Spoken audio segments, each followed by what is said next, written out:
നമസ്കാരം. മിമിക്രി വേദികളിൽ എന്നും മലയാളിക്ക് മറക്കാനാവാത്ത ഒരു ചിരി സമ്മാനിച്ച കലാകാരൻ തന്നെയാണ് കൊല്ലം സുധി എന്ന് പറയുന്നത്. കൊല്ലം സുധിയുടെ ഓരോ പെർഫോമൻസും നമ്മളുടെ മനസ്സുകളിൽ ഇടം നേടുന്നത് തന്നെയാണ്. സുധിയുടെ അകാല മരണമേൽപ്പിച്ച ആഘാതം ഇപ്പോഴും സഹപ്രവർത്തകർക്കും കുടുംബത്തിനും, അത് മാത്രമല്ല സുധിയെ സ്നേഹിക്കുന്ന ഒരുപാട് ആരാധകർക്കും ഇപ്പോഴും താങ്ങാവുന്നതിലും അപ്പുറം തന്നെയാണ്. ഒരുപാട് സുധിയുടെ ഓരോ ജീവിത കഥയും നമ്മുടെ മനസ്സിൽ, സത്യം പറഞ്ഞു കഴിഞ്ഞാൽ സുധിയുടെ മകന്റെ ആ ഒരു മകനെ വളർത്തി വലുതാക്കുന്ന ആ സമയത്തുള്ള സുധി ഒരുപാട് വേദനകൾ അനുഭവിച്ചു. അതെല്ലാം സോഷ്യൽ മീഡിയയിൽ ഏറെ വൈറലായ ഒരു സംഭവം തന്നെയായിരുന്നു. തന്റെ മകനെ കുറിച്ചും തന്റെ മകനെ വളർത്തിയ സമയത്തുണ്ടായിരുന്ന താൻ അനുഭവിച്ച വേദനകളെ കുറിച്ചൊക്കെ സുധി എല്ലാവരോടും പറഞ്ഞ കാര്യം തന്നെയാണ്. സ്റ്റേജ് പരിപാടി കഴിഞ്ഞിട്ട് കാറിൽ യാത്ര ചെയ്ത ആ ഒരു സമയത്തായിരുന്നു, അപകടത്തിലായിരുന്നു സുധി മരണപ്പെടുന്നത്. അപ്പൊ സുധിയുടെ മരണശേഷം ഇടയ്ക്കിടയ്ക്ക് ഇപ്പോ ഏറ്റവും കൂടുതൽ വൈറലായി മാറിക്കൊണ്ടിരിക്കുന്നത് സുധിയുടെ ഭാര്യയായ രേണുവിന്റെ ചെറിയ ചെറിയ വീഡിയോകളും അതിനെ ചുറ്റിപ്പറ്റിയുള്ള സംഭവങ്ങളും തന്നെയാണ് ഇപ്പോൾ സോഷ്യൽ മീഡിയയിൽ ഏറെ വൈറലായിക്കൊണ്ടിരിക്കുന്നത്. ശരിയാണ്. രേണു, സുധിയുടെ മരണശേഷം രേണു ആണ് ആ കുടുംബത്തിന് ഏറ്റവും വലിയൊരു അത്താണി എന്ന് പറയുന്നത്. അതുകൊണ്ട് തന്നെയാണ് ഇപ്പോ രേണുവിന് മക്കൾക്ക് വേണ്ടിയിട്ട് ആണ് വീട് വെച്ച് നൽകിയത് എന്നൊക്കെ രേണു പറഞ്ഞിട്ടുണ്ടായിരുന്നു. അതിന്റെ ആളുകളൊക്കെ വന്ന് സംസാരിച്ചു. അപ്പൊ രേണുവിന് ഇപ്പോ ഏറ്റവും കൂടുതൽ വിമർശനങ്ങൾ വരുന്നത് റീൽസും ഫോട്ടോഷൂട്ടും ഒക്കെ കൊണ്ടാണ്. പക്ഷെ നോർമൽ ഒരു ഫോട്ടോഷൂട്ടോ അല്ലെങ്കിൽ ഒരു റീൽസോ പങ്കുവെക്കുന്നത് കൊണ്ടല്ല. വളരെ ഇത്തരത്തിലൊരു എന്താ പറയാ, അതൊരു മോശം എന്ന് നമുക്ക് തീർച്ചയായിട്ടും പറയാൻ കഴിയില്ല. പക്ഷെ അത് ജീവിത മാർഗമാണ് താനും. അങ്ങനെയാണ് കാണുന്നത്. സുധിയുടെ ആദ്യ വിവാഹത്തിലൂടെ ഉള്ള മകനാണ് കിച്ചു എന്ന പേരിൽ അറിയപ്പെടുന്ന നമ്മുടെ രാഹുൽ ദാസ്. അപ്പോ നടന്ന മരണശേഷം സുധിയുടെ കൊല്ലത്തെ കുടുംബ വീട്ടിലാണ് പഠിച്ചിട്ടുണ്ടായിരുന്നത്. അപ്പൊ രാഹുല് ഇപ്പൊ അവിടെ വീട്ടിലില്ല. മറ്റേ രേണുവിന്റെ രണ്ടാമത്തെ മകനാണ് ഇപ്പോൾ കൂടെ ഉള്ളത്. അപ്പൊ ആ കൊച്ചിനെയാണെങ്കിലും ഇപ്പൊ നമ്മുടെ വലിയ മകനെയാണെങ്കിലും നോക്കണമെങ്കിൽ പണമില്ലാതെ നടക്കൂല. അതുകൊണ്ട് തന്നെ അവര് ഇപ്പൊ അഭിനയിക്കുന്നതാണ് അവർക്ക് അറിയുന്ന ഒരു ഫീൽഡ് എന്ന് പറയുന്നത്. അതുകൊണ്ട് അവർ അഭിനയിക്കുന്നു, റീൽസുകൾ ചെയ്യുന്നു, പിന്നെ അത്തരത്തിൽ ഫോട്ടോഷൂട്ടുകൾ ചെയ്യുന്നു. ഇപ്പൊ സെലിബ്രിറ്റി, അതായത് സോഷ്യൽ മീഡിയ ഇപ്പോൾ ഒരുപാട് സെലിബ്രിറ്റീസ് ഉണ്ട് ഇപ്പൊ സോഷ്യൽ മീഡിയ അറിയപ്പെടുന്നത്. അതുപോലെ രീതിയിലേക്ക് വളർന്നുകൊണ്ടിരിക്കുകയാണ് നമ്മുടെ രേണു. അപ്പൊ അതിൽ നിരവധി പേർ തടസ്സം പറയുന്നു എന്നുള്ളതാണ് സത്യത്തിൽ സംഭവിച്ചുകൊണ്ടിരിക്കുന്നത്. പക്ഷെ എങ്കിൽ പോലും രേണു ചെയ്തുകൊണ്ടിരിക്കുന്ന പല വീഡിയോകളും അത്തരത്തിലാണ് എന്ന് പറയാതിരിക്കാൻ വയ്യ. ഇപ്പോൾ കണ്ടിന്യൂസ് ആയിട്ട് രേണു ചെയ്യുന്നത് വിവാഹ വീഡിയോകളായിരുന്നു. വിവാഹം കഴിഞ്ഞു എന്ന തരത്തിൽ ഒരു വലിയ പോസ്റ്റ് വരെ ഉണ്ടായിരുന്നു. വിവാഹം കഴിഞ്ഞു എന്ന രീതിയിൽ തന്നെ ഒരു പോസ്റ്റ് ഉണ്ടായിരുന്നു.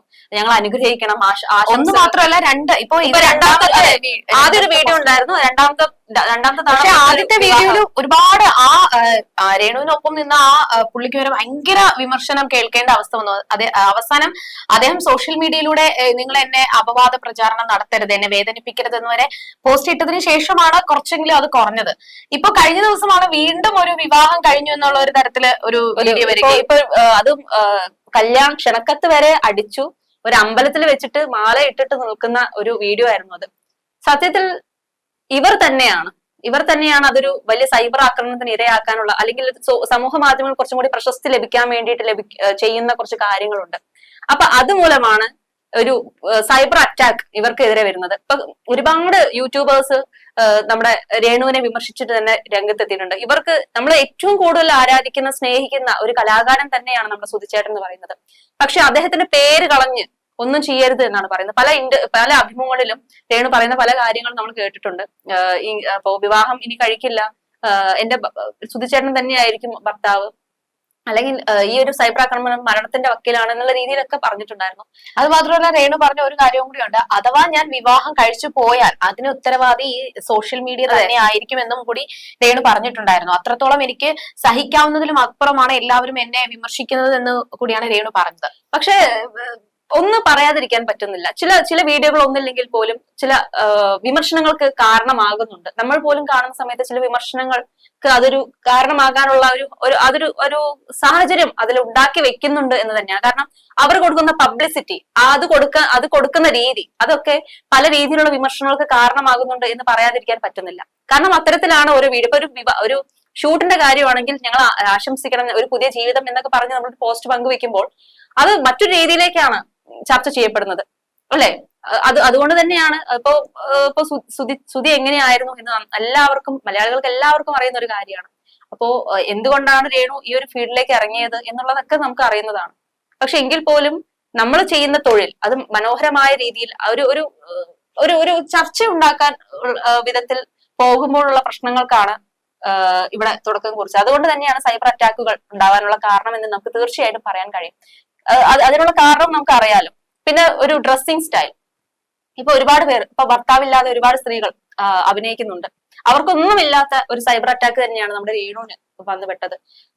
ഡ്രസ്സിങ്ങിനാണെങ്കിലും മറ്റുള്ള പല കാരണങ്ങൾ കൊണ്ടും രേണുവിന് വലിയ രീതിയിലുള്ള വിമർശനങ്ങളാണ് വരുന്നത്. ഇതിലെ എടുത്തു പറയേണ്ട ഒരു കാര്യം എന്ന് പറയുമ്പോൾ സുധിയുടെ ആ ഒരു സ്പ്രേ, തന്റെ സുധിച്ചേട്ടന്റെ ഓർമ്മയ്ക്കായിട്ട് എപ്പോഴും സുധിച്ചേട്ടൻ തന്റെ കൂടെ വേണം എന്ന് ആഗ്രഹിച്ചുകൊണ്ട് തന്നെ ലക്ഷ്മി നക്ഷത്രയോട് പറഞ്ഞ് ലക്ഷ്മി നക്ഷത്ര വഴി കൊല്ലം സുധിയുടെ മണം കിട്ടുന്ന ഒരു സ്പ്രേ രേണു കൈവശപ്പെടുത്തിയിട്ടുണ്ടായിരുന്നു, രേണു മേടിച്ചിട്ടുണ്ടായിരുന്നു. പക്ഷെ ഇപ്പോ ആ സമയത്ത് ഇത് എപ്പോഴും എന്റെ കൂടെ കാണും, സുധിച്ചേട്ടന്റെ ഓർമ്മയായിട്ട് എന്റെ കൂടെ കാണും എന്നൊക്കെ പറഞ്ഞ രേണു കഴിഞ്ഞ ദിവസം പറഞ്ഞത് ഈ ഒരു സ്പ്രേ ഉപയോഗിക്കാൻ പറ്റത്തില്ല, ഈ ഒരു സ്പ്രേ ഉപയോഗിച്ചു കഴിഞ്ഞാൽ ആർക്കും തന്നെ അടുത്ത് വരാൻ പറ്റത്തില്ല, അത്രത്തോളം മോശമായ ഒരു മണമാണ് ഈ ഒരു ആദ്യം ഒരു മണം എന്നാണ് പറഞ്ഞിട്ടുണ്ടായിരുന്നത്. അതായത് ഈ ഒരു പെർഫ്യൂം കിട്ടിയ സമയത്ത് സുധിച്ചേട്ടന്റെ മണം എന്ന് പറഞ്ഞ് ചേർത്ത് പിടിച്ച ആളാണ് രേണു.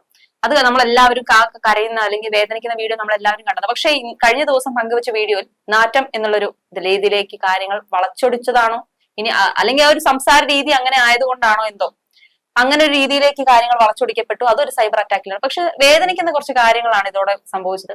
അപ്പൊ അത് മാത്രമല്ല, ഇപ്പൊ നമ്മുടെ ഇളയ മകൻ റിതിലും ഒക്കെ പുതിയ വീട്ടിലാണ് താമസം. മറ്റേ സോഷ്യൽ മീഡിയയിൽ നമ്മുടെ രാഹുലും കഴിഞ്ഞ ദിവസം ഒരു പുതിയ പോസ്റ്റ് പങ്കുവെച്ചിട്ടുണ്ടായിരുന്നു. അതും വലിയ ചർച്ചയായിരുന്നു. സുധിക്കൊപ്പം ഉള്ള ഫോട്ടോ ആണ് രാഹുൽ പങ്കുവെച്ചത്. എന്നിട്ട് ഒരു കുറിപ്പ് പറഞ്ഞിട്ടുണ്ട്, ഒരു കുറിപ്പ് എഴുതിയിട്ടുണ്ട്. പ്രിയപ്പെട്ടവരെ, ഞാൻ രാഹുൽ ദാസ്. ഒരുപാട് പേർക്ക് എന്നെ അറിയാമെന്ന് വിശ്വസിക്കുന്നു. ഒരു പക്ഷേ അറിയില്ലെങ്കിൽ ഞാൻ എന്നെ ഒന്ന് പരിചയപ്പെടുത്തട്ടെ. മരണപ്പെട്ടു പോയ കൊല്ലം സുധിയുടെ മകൻ. എന്റെ പ്രിയ അച്ഛന്റെ മരണത്തിന് ശേഷം എന്റെ ജീവിതത്തിലുണ്ടായ ഉയർച്ചയും താഴ്ചയും ഏറെ പ്രിയപ്പെട്ടവരായ നിങ്ങളിലേക്ക് എത്തിക്കാൻ ഞാൻ ആഗ്രഹിക്കുന്നു. എന്റെ ഇപ്പോഴത്തെ മാനസികാവസ്ഥയും കൊല്ലത്തുള്ള ജീവിതവും എനിക്ക് നേരിടേണ്ടി വന്ന പ്രതിസന്ധി ഘട്ടങ്ങളും നിങ്ങൾ അറിയണമെന്ന് എനിക്ക് തോന്നുന്നു. അതിനായിരുന്നു ഒരു വീഡിയോയിലൂടെ നിങ്ങളുടെ മുന്നിലേക്ക് ഞാൻ വരട്ടെ എന്നാണ് രാഹുൽ കുറിപ്പിനോട് ചോദിച്ചത്. പിന്നാലെ നിരവധി പേര് കമന്റുകളുമായിട്ട് എത്തി. മോനെ, നിനക്ക് പറയാനുള്ളത് പറഞ്ഞോളൂ, പക്ഷേ യൂട്യൂബ് ചാനലിലോ സോഷ്യൽ മീഡിയയിലോ അതില് വൈറലാവുന്നതായിരിക്കരുത് നിന്റെ ലക്ഷ്യം എന്നാണ്. നന്നായി പഠിക്കുക, നല്ല ജോലി വാങ്ങുക, അച്ഛമ്മയുടെ കൂടെ ഇപ്പോൾ ഉള്ളതെന്ന് തോന്നും, അവിടെ തന്നെ നിൽക്കുക, നിന്റെ ഉയരങ്ങൾ ലക്ഷ്യമാക്കി നീങ്ങുക. നിന്നെ വളർത്തിയെടുക്കാൻ നിന്റെ അച്ഛൻ നന്നായി കഷ്ടപ്പെട്ടിട്ടുണ്ട്. എന്തൊക്കെ നടന്നാലും നമ്മൾ ജീവിക്കണം. മോന് ശരിയെന്ന് തോന്നുന്നത് എന്താണോ അത് ചെയ്യുക. അച്ഛനെ പോലെ അറിയപ്പെടുന്ന ഒരാളായി മാറുക. ഞങ്ങളുടെ പ്രാർത്ഥന എന്നും കൂടെ ഉണ്ടാവും. സമയം ആർക്ക് വേണ്ടി കാത്തിരിക്കില്ല, അത് മാത്രം ഓർമ്മയിൽ വെക്കുക. എന്താണ് മോന് പറയാനുള്ളത് അത് ജനങ്ങളോട് തുറന്ന് പറയുക. എല്ലാവരും മോന്റെ കൂടെയുണ്ട്, ഫുൾ സപ്പോർട്ട് എന്നിങ്ങനെ നിരവധി കമന്റുകളാണ്. അതായത് മകൻ അത്രയും സപ്പോർട്ടാണ് ജനങ്ങൾ നൽകി. അത് സുധിയുടെ മകൻ എന്ന സപ്പോർട്ട് തന്നെയാണ്. പക്ഷേ മകന് ലഭിക്കുന്ന ആ ഒരു സപ്പോർട്ടല്ല ഇന്ന് രേണുവിന് ലഭിക്കുന്നത്, സുധിയുടെ ഭാര്യ രേണുവിന് ലഭിക്കുന്നത്. ഇപ്പൊ നിരവധി പേർ രേണുവിനെ വിമർശിച്ച് രംഗത്തെത്തുമ്പോൾ ചില കമന്റുകൾ പറയാറുണ്ട്, അതൊന്നും മൈൻഡ് ആക്കേണ്ട ചേച്ചി, മുന്നോട്ട് പോകും, നിങ്ങൾക്ക് ജീവിക്കാൻ. നിരവധി താരങ്ങളും അത് തന്നെയാണ് പറഞ്ഞത്. അവർക്ക് ജീവിക്കണമെങ്കിൽ അവർക്ക് പണം വേണം, നമ്മൾ കൊണ്ടേ കൊടുക്കുമോ വീട്ടിലേക്ക് പണം? ഇല്ല, അവര് നന്നായിട്ട് അഭിനയിച്ച് അല്ലെങ്കിൽ എന്താണ് അവർക്ക് ഉള്ളത് അത് ചെയ്താൽ മാത്രമേ അവർക്ക് പണം ലഭിക്കുള്ളൂ. നമ്മളായിട്ട് ഇപ്പൊ നമുക്ക് കിട്ടുന്ന ശമ്പളം അവർക്ക് കൊണ്ടേ കൊടുക്കും. ഇല്ല, പിന്നെ എന്തിനാണ് വിമർശിക്കാൻ നിൽക്കുന്നത്? ഒരു കൂട്ടരോട് ചോദിക്കേണ്ടിയിരിക്കുന്നത്. അത് വളരെ വൃത്തികെട്ട രീതിയിലാണ് വിമർശിക്കുന്നത്. അറിയാം, ഇപ്പൊ ഒരു ഫീൽഡിലേക്ക് വരുന്ന സമയത്ത് നെഗറ്റീവും പോസിറ്റീവും തീർച്ചയായിട്ടും ഉണ്ടാവും. സോഷ്യൽ മീഡിയയിലൂടെ അങ്ങനെ ഇപ്പൊ നേരത്തെ ഒരു വീഡിയോയിൽ കണ്ടിട്ടുണ്ടായിരുന്നു, എത്ര പണം അക്കൗണ്ടിലുണ്ട് രേണു എന്ന് ചോദിക്കുമ്പോൾ രേണു പറയുന്നത്, ഈ വീഡിയോയ്ക്ക് ഞാൻ അഭിനയിക്കാൻ വന്നപ്പോഴുള്ള എനിക്ക് തന്ന പ്രതിഫലം മാത്രമേ എന്റെ അക്കൗണ്ടിലുള്ളൂ. അത് അവരുടെ ജീവിതമാണ്, ഇപ്പോൾ അവരുടെ ജീവിത വരുമാനമാണ്. അപ്പൊ അതിന് വിമർശനത്തിന്റെ ഒരു കണ്ണോട് മാത്രം കാണാതെ അവരെ ജീവിക്കാൻ വേണ്ടി മുന്നോട്ട് വന്നതിനെ പ്രശംസിക്കുക. അല്ലെങ്കിൽ ഭർത്താവ് മരണപ്പെട്ടു ഇനി വീട്ടിൽ തന്നെ തളച്ചുകൂടി ഇരിക്കണം എന്നുള്ള ഒരു ചിന്താഗതി മാറ്റി അവര് ജീവിക്കട്ടെ. സോഷ്യൽ മീഡിയയിൽ എത്രയോ പേര് ഇതുപോലെ ഡാൻസ് കളിക്കുന്നു, പാട്ട് പാടുന്നു. പിന്നെ എന്തിനു? പക്ഷെ അതൊന്നും ആർക്കും ഇപ്പോ രേണു ഇങ്ങനെ ചെയ്യുന്നുണ്ടെങ്കിൽ എന്തിന് താൻ ഇങ്ങനെ ഒരു അവസ്ഥയിൽ എത്തണം, അല്ലെങ്കിൽ ഇങ്ങനെ ഒരു അഭിനയത്തിലേക്ക് താൻ എന്തിനെത്തണം എന്ന് ആരും ചിന്തിക്കുന്നില്ല. രേണുവിന് ജീവിക്കണമെങ്കിൽ പണം വേണം, അതിന് അവരെ അധ്വാനിച്ചേ മതിയാകൂ. അവർക്ക് അറിയാവുന്ന ഒരു രീതിയിൽ കൂടി അഭിനയത്തിൽ കൂടി അവർ അഭിനയിക്കുന്നു, കാശ് സമ്പാദിക്കുന്നു, തന്റെ മക്കളെ നോക്കുന്നു. അതല്ലാതെ അതിലും കുറ്റം കണ്ടുപിടിക്കാൻ വേണ്ടിയിട്ടാണ് എല്ലാവരും ശ്രമിക്കുന്നത്. അതിൽ നല്ലതും ചീത്തയും ഉണ്ട്. നേരത്തെ പറഞ്ഞല്ലോ, ചില ചീത്തകളും നമുക്ക് അതിൽ കാണാൻ കഴിയും. അപ്പൊ നമ്മൾ ചീത്തയായിട്ട് തന്നെ അത് പറയും. പക്ഷെ എല്ലാം ഇപ്പൊ രേണു തുടങ്ങിയ സമയം മുതലേ വളരെ വിമർശനം, വളരെ സൈബർ അറ്റാക്ക് ആണ് നേരിട്ടുകൊണ്ടിരിക്കുന്നത്. ചില തെറ്റുകൾ ആർക്കാണ് സംഭവിക്കുന്നത്? മനുഷ്യ സഹജമാണ് തെറ്റുകൾ. അവർ കാണാത്ത ഒരു ലോകത്തേക്ക് എത്തുമ്പോൾ അവരുടേതായ ചില തെറ്റുകൾ അവർക്കുണ്ടാവും. അപ്പൊ അതനുസരിച്ച് അവർ ജീവിക്കുകയുള്ളൂ.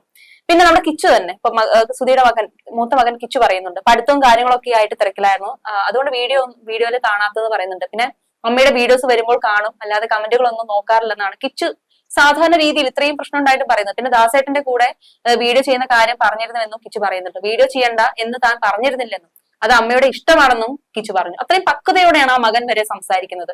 കേസിന്റെ കാര്യം പറഞ്ഞപ്പോഴും ദാസേട്ടൻ കേസ് കൊടുത്തത് നന്നായി എന്ന് തന്നെയാണ് കിച്ചു സപ്പോർട്ട് ചെയ്ത് സംസാരിക്കുന്നത്. അത് മാത്രമല്ല, അച്ഛൻ എന്തൊക്കെ പറഞ്ഞാലും അച്ഛൻ ആവത്തില്ലല്ലോ എന്ന് കിച്ചു പറയുന്നുണ്ട്. അഭിനയത്തിൽ നിന്ന് ലഭിക്കുന്ന വരുമാനമാണോ കിച്ചുവിന്റെ പഠനത്തിന് സഹായമാകുന്ന എന്ന ചോദ്യത്തിന് അങ്ങനെയൊക്കെ ചെയ്യാറുണ്ടെന്നും പോക്കറ്റ് മണി അയച്ചു തരാറുണ്ടെന്നും കിച്ചു പറയുന്നുണ്ട്. കാരണം ആ ഒരു പണമാണ് ലഭിക്കുന്നത്. അത്രയും അമ്മ സമ്പാദിക്കുന്ന പണം സ്വന്തമായിട്ടല്ല രേണു ഉപയോഗിക്കുന്നത്, തന്റെ മക്കൾക്ക് വേണ്ടിയിട്ടും ഉപയോഗിക്കുന്നുണ്ടെന്ന് ഈ കിച്ചുവിന്റെ ഈ വാക്കുകളിൽ നിന്ന് തന്നെ നമുക്ക് മനസ്സിലാവുന്നുണ്ട്. അത് മാത്രമല്ല, അമ്മയുടെ വീഡിയോസിന് താഴെ ഒരുപാട് നെഗറ്റീവ് കമന്റുകൾ വരാറുണ്ടെന്നും സുഹൃത്തുക്കള് അതിനെപ്പറ്റി പറയാറുണ്ടോ എന്ന് ചോദിക്കുമ്പോൾ കിച്ചു പറഞ്ഞ മറുപടി, സുഹൃത്തുക്കൾക്ക് അറിയാം തന്റെ ലൈഫ് എങ്ങനെയായിരുന്നു എന്നും താൻ ഇങ്ങനെയാണ് ജീവിച്ച് വന്നത് എന്നൊക്കെ കുഞ്ഞുനാൾ മുതലേ തന്നെ തന്റെ സുഹൃത്തുക്കൾക്ക് അറിയാം. അതുകൊണ്ട് തന്നെ അതിന് അവര് പ്രത്യേകിച്ചൊന്നും പറയാറില്ല. അവർക്ക് എല്ലാ കാര്യങ്ങളും അറിയാവുന്നത് കൊണ്ട് തന്നെ അവരെല്ലാം കുറ്റപ്പെടുത്താറൊന്നുമില്ല എന്ന് തന്നെ പറയുന്നുണ്ട്. പിന്നെ രേണു സുധിയുടെ വിവാഹം കഴിഞ്ഞ തരത്തില് ഒരുപാട് വാർത്തകൾ വരുന്നുണ്ടെന്നൊക്കെ പറയുമ്പോഴും കിച്ചു പറഞ്ഞ മറുപടി, അമ്മയുടെ വിവാഹം ശരിക്കും കഴിഞ്ഞാൽ കിച്ചുവിന് എന്ത് തോന്നും എന്ന് ചോദിക്കുമ്പോ അതിന് കുഴപ്പമൊന്നുമില്ല, അത് അമ്മയുടെ ഇഷ്ടമാണ്. ഞാൻ മുമ്പ് അമ്മയോട് പറഞ്ഞിട്ടുണ്ട്, അമ്മയ്ക്ക് ഒറ്റയ്ക്ക് ജീവിക്കാൻ പറ്റത്തില്ല, കല്യാണം കഴിക്കുകയാണെങ്കിൽ അതും അമ്മയുടെ ഇഷ്ടമാണ്, അതിന് ഞാൻ അഭിപ്രായം പറയത്തില്ല. അമ്മയ്ക്ക് അമ്മയുടേതായിട്ടുള്ള ജീവിതം ഉണ്ട്. അത് അത്രയായിട്ട് അത് എന്താണ് ഇപ്പൊ അമ്മ എങ്ങനെയാണെന്നും അമ്മയ്ക്ക് അങ്ങനെ ഒരു താല്പര്യം ഉണ്ട്. ഒറ്റയ്ക്ക് നിൽക്കാൻ പറ്റുന്നില്ല, വിവാഹം കഴിക്കണമെങ്കിൽ കുഴപ്പമില്ല. അമ്മയ്ക്ക് ഇഷ്ടമുണ്ടെങ്കിൽ അമ്മയ്ക്ക് വിവാഹം കഴിക്കാം, ഞാനായിട്ട് അതിനെതിരെ നിൽക്കുന്നില്ല. പഠിക്കണം, ജോലി നേടണം, അതാണ് ആഗ്രഹം എന്നാണ് നമ്മുടെ കിച്ചു തന്നെ പറയുന്നത്. ഒരു കുട്ടിക്ക് ഉണ്ടാവുന്ന ഒരു പക്വത, അതായത് ഈ വീഡിയോസും എല്ലാം കൂട്ടുകാരും എല്ലാം കാണുന്ന ഒരു കൊച്ചു കുട്ടിയുടെ വാക്കുകളാണിത്.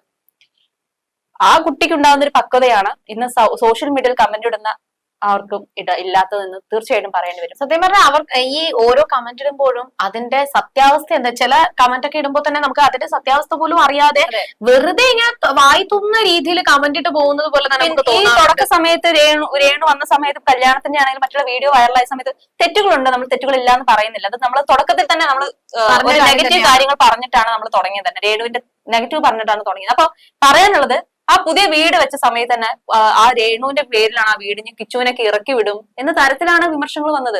എന്തൊക്കെ വർത്തമാനമാണ് പറയുന്നത് മനസ്സിലാവുന്നില്ല. പക്ഷെ കിച്ചു തന്നെ ഈ ഒരു ചോദ്യത്തിന് മറുപടി പറഞ്ഞതുമാണ്, എന്റെയും അനിയന്റെയും പേരിൽ തന്നെയാണ് വീട്, അത് എല്ലാവർക്കും അറിയാവുന്ന കാര്യമാണ്, പിന്നെ എന്തുകൊണ്ട് അവരിങ്ങനെ പറഞ്ഞുണ്ടാക്കുന്നു എന്ന് തനിക്ക് അറിയത്തില്ല എന്ന് കിച്ചു തന്നെ പറയുന്നുണ്ട്. പിന്നെ മാത്രമല്ല, ഏറ്റവും വലിയ രസകരമായിട്ട് തോന്നുന്നത്, ബിഗ് ബോസിലേക്ക് അവസരം വന്നാൽ അമ്മ പോകുന്നതിൽ എതിർപ്പില്ലെന്നാണ് കിച്ചു പറയുന്നത്. മനസ്സിലായോ? ആ കൊച്ചാണ് അതങ്ങനെ ചിന്തിക്കുന്നത്. പിന്നെ എന്തിനാ അറിയാം, കിച്ചുവിന് ചിന്തിക്കാനുള്ള ഒരു പക്വതയുണ്ട്. അതെ, പണം ഇല്ലാണ്ട് ഒരിക്കലും ജീവിക്കാൻ പറ്റില്ല.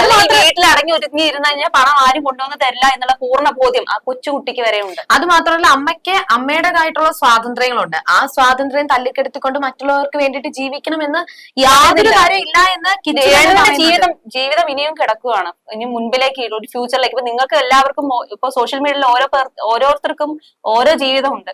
ആ ജീവിതത്തിൽ നിങ്ങൾ വീട്ടില് ഇപ്പൊ നിങ്ങൾക്ക് ആരെങ്കിലും നഷ്ടപ്പെട്ട വീട്ടിലിരുന്ന് കഴിഞ്ഞാൽ സമ്പാദ്യം ഒരിക്കലും വരില്ല. നിങ്ങളുടേതായ കാര്യങ്ങൾ ചെയ്താലേ പറ്റുള്ളൂ. ചിലർ സോഷ്യൽ മീഡിയയിൽ വരുന്നില്ല, ചിലർ സോഷ്യൽ മീഡിയയിൽ വരുന്നുണ്ട്. അവരതനുസരിച്ച്, കാരണം ഇന്ന് യുഗം മാറി, കാലം മാറി, അതനുസരിച്ച് ജീവിക്കുന്നവരാണ് മിക്കവരും. അപ്പൊ അതനുസരിച്ച് ജീവിക്കുന്നതല്ലേ ഏറ്റവും വലിയ സന്തോഷം എന്ന് പറയുന്നത്. എന്തിനാണ് മറ്റുള്ളവരുടെ ജീവിതത്തിൽ എത്തി നോക്കി അവരുടെ രഹസ്യങ്ങൾ ചൂഴ്ന്നെടുത്ത്, അല്ലെങ്കിൽ അവരെന്ത് ചെയ്യുന്നു എന്ന് നോക്കി കണ്ണു നട്ടിരുന്ന് അവരുടെ കാര്യങ്ങൾ നോക്കി കഴിഞ്ഞാൽ നിങ്ങളുടെ കാര്യം നടക്കുവോ? അല്ലെങ്കിൽ കുറച്ചു നേരത്തെ സമാധാനത്തിന് വേണ്ടി നിങ്ങളിടുന്ന കമന്റുകൾ ഓരോ മനുഷ്യരെയും തകർക്കുകയാണ്. ഓരോരുത്തരുടെയും ജീവിതം അവരുടെ ഓരോ സ്വപ്നങ്ങൾ തന്നെയാണ്. ഇപ്പൊ രേണു ഓരോ കമന്റ് ഇടുമ്പോഴും രേണു അത് കുഴപ്പമില്ല, എന്ത് നെഗറ്റീവ് വന്നാലും താൻ അത് കാര്യമാക്കുന്നില്ല എന്ന് പറഞ്ഞ് മുന്നോട്ട് പോകുന്നത് കൊണ്ട് തന്നെയാണ് ഇപ്പൊ രേണു ജീവിച്ചു പോകുന്നത്. പക്ഷെ ഇത്രയും വിമർശനങ്ങൾ കേൾക്കുമ്പോ ഇനി എനിക്ക് പറ്റത്തില്ല, ഇവിടെ വെച്ചെല്ലാം നിർത്താമെന്ന് പറഞ്ഞ് രേണു നിർത്തിക്കഴിഞ്ഞാലും അത് ഒരുപാട് പേരുടെ സ്വപ്നങ്ങൾ തന്നെയാണ് അവിടെ തകർന്നു പോകുന്നത്. അതുകൊണ്ട് കമന്റ് ഇടുമ്പോഴും ഓരോരുത്തർക്കും ജീവിതമുണ്ട്, അവർക്ക് ഓരോരോ സ്വപ്നങ്ങളുണ്ട്. ഇപ്പൊ നിങ്ങൾ പറയുന്ന ഓരോ വാക്കുകളും അവരെ അത്രത്തോളം വേദനിപ്പിക്കുന്നുണ്ടെങ്കിൽ അതും നിങ്ങൾ ചെയ്യുന്ന ഏറ്റവും വലിയ തെറ്റ് തന്നെയാണ്. അതെ, അടുത്തിടെ റീലുകളിൽ സജീവമായ ശേഷം നിരവധി സിനിമാ അവസരങ്ങൾ തനിക്ക് ലഭിക്കുന്നുണ്ടെന്ന് രേണു പറഞ്ഞിട്ടുണ്ടായിരുന്നു. പിന്നെ സർക്കാർ ജോലിക്ക് വേണ്ടിയുള്ള കാത്തിരിപ്പിലാണെന്നും രേണു പറഞ്ഞു. പക്ഷെ ഒറ്റയ്ക്കാണ് താൻ തീരുമാനങ്ങളൊക്കെ എടുക്കുന്നത്, വേറെ ആരും തീരുമാനം എടുക്കാനില്ല. എന്റെ തീരുമാനങ്ങൾ ഞാൻ മൂത്ത മകനെ അറിയിക്കാറുണ്ട്. വർക്ക് വരുമ്പോൾ അവനോട് പറയും, അവൻ ഓക്കെ പറയും. ഞാൻ ചെയ്ത വേഷങ്ങളുടെ കഥയൊക്കെ ചോദിക്കും. അവനൊന്നും പബ്ലിക്കായി വന്ന് പറയുന്നില്ലെന്ന് മാത്രമാണ്. സുധിച്ചേട്ടന്റെ വീട്ടുകാരോടും എന്റെ വീട്ടുകാരോടും പറയാറുണ്ട്. അവരെ ബോധിപ്പിച്ചാൽ പോരെ, എന്തിനാണ് നാട്ടുകാരെ മൊത്തം ബോധിപ്പിച്ച് ജീവിക്കാൻ നിൽക്കുന്നത്? നിങ്ങളാണോ അവർക്ക് കൊടുക്കുന്നത് പണം? അല്ലല്ലോ. അപ്പൊ ചെയ്യുന്ന കാര്യങ്ങൾ അല്ലെങ്കിൽ ഒരു ഉള്ളിൽ നിന്നിരുന്ന ഇപ്പൊ സുധിയായിരുന്നു ആ കുടുംബം നോക്കിയിരുന്നത്, സുധിയായിരുന്നു എല്ലാം, സുധിയാണ് എല്ലാവർക്കും അറിയുന്നത്. ആ വീട്ടിൽ അങ്ങനെ ഒരാളുണ്ടായിരുന്നു, രേണു എന്ന സ്ത്രീ ആ വീട്ടിലുണ്ടായിരുന്നു. ഇപ്പൊ ഭർത്താവിന്റെ പിന്നാലെ നാടകത്തിലേക്കും ഒക്കെ ആയിട്ടാണ് സമൂഹത്തിലേക്ക് ഇപ്പൊ പുറത്തേക്ക് വരാനുള്ള കാരണമായത്. സുധിയുടെ വേർപാട് തന്നെയായിരുന്നു. ഇനിയും ഇങ്ങനെ ഇരുന്നാൽ ശരിയാവില്ല, അത് അവരുടെ ജീവിതമല്ലേ, അവരുടെ അടുത്തിട്ട് തെറ്റുണ്ടാവും. അവർ വീട്ടിലിരുന്ന ഒരാളാണ്, പുറലോകത്തേക്ക് വരുന്ന സമയത്ത് അവർക്ക് പലതും അറിയാൻ പാടില്ലായിരിക്കാം, അതുകൊണ്ടായിരിക്കാം. അപ്പൊ പിന്നെ അവരുടെ രഹസ്യ ചുഴിയിലേക്ക് നിങ്ങൾ കണ്ണു നടാതിരിക്കുക എന്ന് മാത്രമേ എനിക്ക് പറയാനുള്ളൂ. നന്ദി. You're watching me on metromatney.com. on metromatney.com. metromatney.com. Subscribe for more videos. Subscribe for more videos. Subscribe here for more videos. Subscribe now. Thank you.